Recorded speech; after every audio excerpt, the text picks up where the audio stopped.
The Republicans tell Biden, "We are not Kiev's ATM. That will change when we win the election." They said Biden has forgotten the United States and has turned to caring about Ukraine.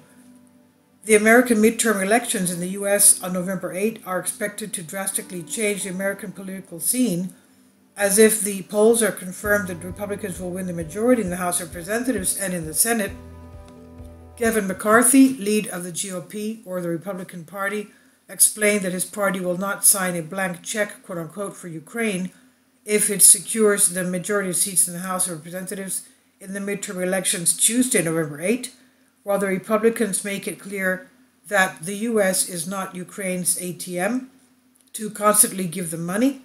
The Democrat spending frenzy really never stops. Biden needs to understand that we are the U.S., not an ATM.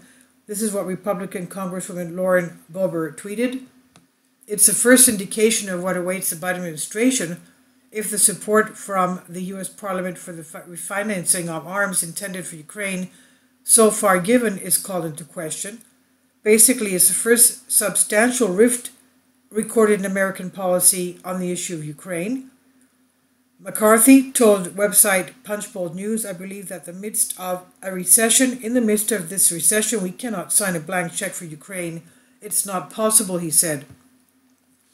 If the Republicans actually secure the majority of the seats in the House of Representatives, the California congressman will dethrone the Democratic Nancy Pelosi to become the president of the body. In other words, the third rank in the hierarchy of the American state, behind the President Joe Biden and Vice President Kamala Harris.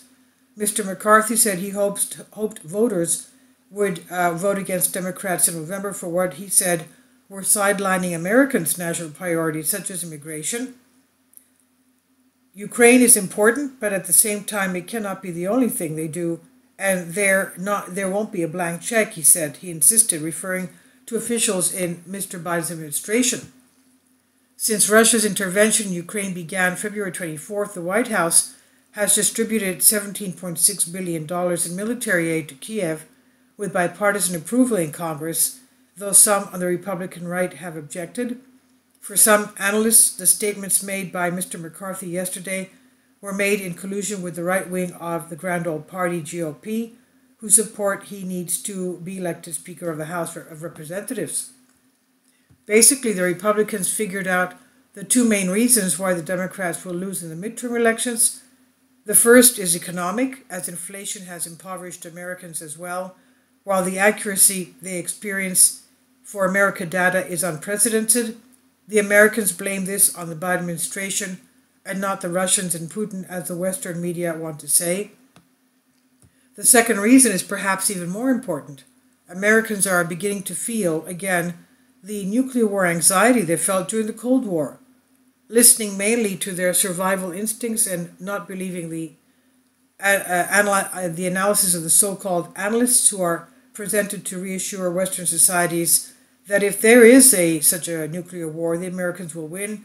They feel that such a thing is not going to happen, and in the event of a nuclear holocaust, you answer the planet. The planet will disappear. In general, the political stupidity in Western governments has hit a ceiling, and at the moment, the stake of a nuclear disaster is much more important than the global economic crisis caused by policies of some in the West. The Republicans know that if they win the elections, it will be because the American society is sending them a message that it does not want a direct confrontation with the Russian nuclear power and wants the U.S. to disengage from Ukrainian conflict. Of course, worldwide, we are used to some things being voted by the people and others being done by those they elect after leaving the polls. This was from Pro News, and I've translated this for you from a Greek article. Please leave your comments. Thank you for your support. Kindly support my Patreon account. The daily posts are 5 videos daily, and they are totally different from what I have on my YouTube channel. Thank you so much for your support, and that you find all my content so interesting. You'll find the Patreon account details in the description box below.